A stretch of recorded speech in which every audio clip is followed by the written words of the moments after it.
जय जिजाऊ, जय शिवराय, जय शंभूराजे. गडकिल्ले संवर्धन प्रतिष्ठान महाराष्ट्र राज्य सादर करत आहोत शिवसाम्राज्याचे दिनविशेष. 20 जानेवारी इसवी सन 1663 औरंगजेबचा वकील शेख मुहम्मद गोव्यात दाखल झाला. मुघलांच्या स्वराज्यावरील संभाव्य आक्रमणात पोर्तुगीजांनी सामील व्हावे आणि जाणाऱ्या रसदेला उपद्रव देऊ नये या अटी फिरंग्यांपुढे मांडल्या. एकीकडे बलाढ्य औरंगजेब आणि दुसरीकडे पराक्रमी छत्रपती शंभूराजे अशा कात्रीत सापडलेल्या पोर्तुगीज व्हॉइसरॉयने बादशहाच्या अटी मान्य केला आणि वरकरणी मात्र राजांशी मैत्रीचे नाटक सुरू ठेवले. 20 जानेवारी इसवी सन 1674 दिलेर खानाने कोकणात उतरण्याचा प्रयत्न केला, पण मराठ्यांनी तो उधळून लावला. हा प्रकार नेमका कुठल्या घाटात घडला याची माहिती उपलब्ध नाही. यात दिलेर खानाचे 1000 सैन्य मारले गेले, तर सुमारे 400 ते 500 मराठे या लढाईत धारातीर्थी पडले. 20 जानेवारी इसवी सन 1675 माघ शुद्ध चतुर्थी शके 1596 संवत्सर आनंद वार बुधवार महाराजांनी डुमगावची वखार लुटली. महाराजांनी डुमगावची वखार पूर्णपणे लुटली. महाराजांबरोबर तह करून वखार वाचवून घ्यावी असा सल्ला जवळच्या माणसांनी सुचवूनही इंग्रज सेनापतीने तो धुडकावून लावला आणि नंतर त्याचा परिणाम काय झाला हे कंपनी सरकारलाही कळले. मात्र महाराजांनी डुमगावच्या वखारीला लुटून इंग्रजांच्या वाढत्या हस्तक्षेपाला चाप लावला हे निश्चित. 20 जानेवारी इसवी सन 1683 पौष शुद्ध पंचमी शके 1604 संवत्सर दुधुंगी वार रविवार औरंगजेबाचा वकील गोव्यात गेला. औरंगजेबाचा वकील शेख मुहम्मद औरंगजेबाचे पत्र घेऊन गोव्यात आला. या पत्रात औरंगजेबाने अनेक मागण्या केल्या असून अप्रत्यक्षपणे गोव्याच्या विजरेईस छत्रपती संभाजी महाराजांच्या विरुद्ध युद्ध पुकारण्यासाठी दबाव टाकला. 20 जानेवारी इसवी सन 1685 छत्रपती संभाजी महाराजांचे रंगाजी लक्ष्मीधर व सिद्धोजी फर्जंद हे वकील गोव्यास डिसेंबर इसवी सन 1684 मध्ये गेले. रंगाजी लक्ष्मीधर यांस पोर्तुगीज भाषा येत होती. सिद्धोजीस पोर्तुगीज भाषा येत नव्हती.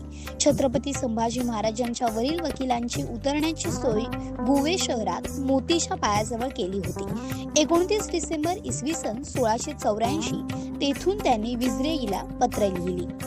20 जानेवारी इसवी सन 1696 संताजी नावाचे वादळ. हा काळ होता 1696.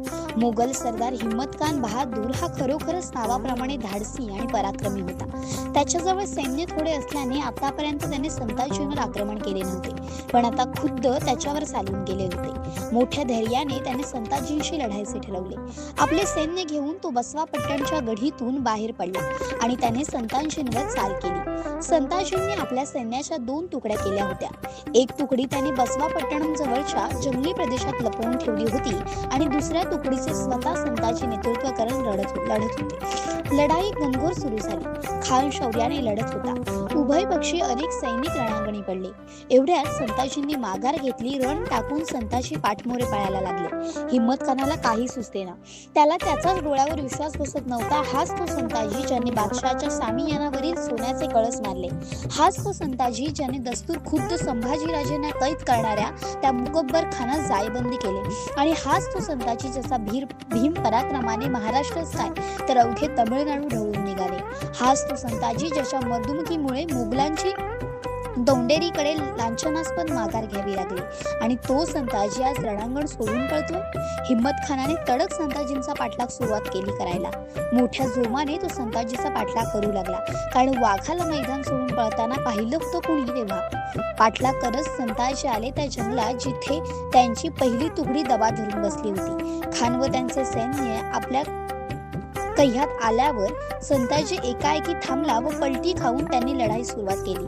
त्याचवेळी जंगलात दबा धरून बसलेले मराठी सैन्य अचानक पुढे येऊन त्याने खानाच्या सैन्यासह घेरले.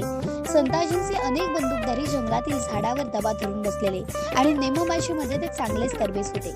कसाट्यात सापडलेल्या हिम्मत खानाच्या सैन्याची चांगलीच लांडगेतोड मराठ्यांनी केली. सर्व बाजूंनी वेढला जाऊनही खान पराक्रमाने लढला.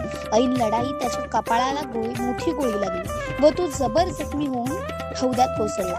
आता मोगल सेनेचे नीतिधैर्य पूर्ण नष्ट होऊन तिचा पुरा पाडाव झाला. या लढाईत मोगलांचे एकूण 500 सैनिक ठार झाले होते. काही मोगल सैनिकांनी जखमी हिम्मत खान बहादुरास आपल्या ठाण्यात नेले. तेथे तो त्याच दिवशी मरण पावला. खुद्द संताजींना या लढाईत बाणाच्या 2 जखमा झाल्याचा उल्लेख आहे. ही लढाई 20 जानेवारी 1696 मध्ये झाली. शिवाजी महाराजांनी शिकवलेला गनिमी कावा संताजींनी पुरेपूर लक्षात ठेवला, त्याचा वापर केला आणि राज्याभिषेकानंतर अभिषेकासाठी झालेला खर्च वसूल करण्यासाठी बहादूर खानाच्या पेडगावच्या छावणीवर हल्ला करून जसा कावा साधला होता, अगदी तसाच डाव येथे संताजींनी साधला. 20 जानेवारी इसवी सन 1739 माहीम किल्ला मराठ्यांनी जिंकला. चिमाजी अप्पांच्या नेतृत्वाखाली पिलाजी जाधव, शंकराजी पंत व 8000 घोडेस्वार, 6000 हशम व 12 तोफांच्या मदतीने माहीमला वेढा घातला. किल्ल्याच्या तटांवर तोफांचा प्रखर मारा करून त्याला जिकडे तिकडे भगदाडे पाडली. शेवटी 20 जानेवारी 1739 रोजी किल्ला मराठ्यांच्या ताब्यात आला. 20 जानेवारी इसवी सन 1745 छत्रपती शाहू महाराजांचे इंग्रजांना पत्र. इसवी सन 1745 मध्ये शाहू महाराजांनी आणि नानासाहेब पेशव्यांनी पुन्हा एकदा जंजिरेकर सिद्धी विरुद्ध आघाडी उघडण्याचा मुहूर्त साधला आणि यात पूर्वीप्रमाणे इंग्रज सिद्धीला मदत करू लागले. ती थांबावी म्हणून इंग्रजांना पत्र पाठवले. शाहू महाराज 20 जानेवारी 1745 रोजी मुंबईकरांना लिहितात की तुळाजी आंग्रे यांना अंजनवेल घेण्याचा हुकूम मी दिला आहे आणि म्हणूनच माझी इच्छा आहे की तुम्ही त्यात कसलाही हस्तक्षेप करू नये. 20 जानेवारी इसवी सन 1858 क्रांतिकारी कुशलसिंह चंपावतला अटक. अजमेरचा चीफ कमिशनर पेट्रिक लॉरेन्स याने या सैन्याच्या प्रतिकारासाठी जोधपूरच्या राजपूत राजाला सैन्य पाठवण्यास सांगितले. जोधपूरचा राजा तख्त सिंग याने आपला किल्लेदार ओनाडा सिंह पवार याच्या नेतृत्वाखाली 10,000 सैन्य व 12 तोफा त्यासाठी पाठवल्या. ज्याच्या पूर्वजांनी वर्षानुवर्षे दिल्लीच्या तख्ताची सेवा केली, त्या तख्ताच्या संरक्षणासाठी जोधपूरच्या राजाने सैन्य व रसद न पाठविता तीच मदत त्या तख्ताच्या विनाशासाठी परक्या इंग्रजांच्या सहाय्यार्थ मात्र सैन्य व रसद पाठवावी.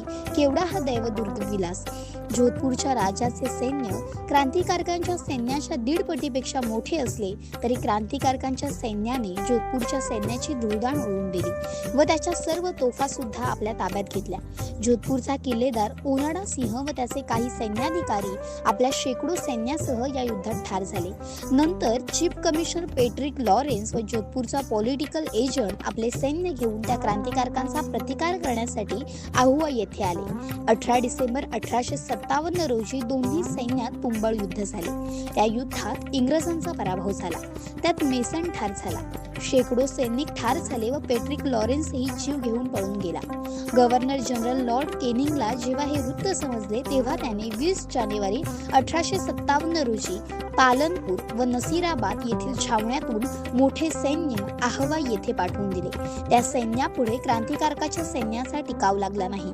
कुशलसिंह चंपावतसह क्रांतिकारकांचे अनेक नेते पकडले गेले. त्यांना बंदिवासाच्या कठोर शिक्षा करण्यात आल्या.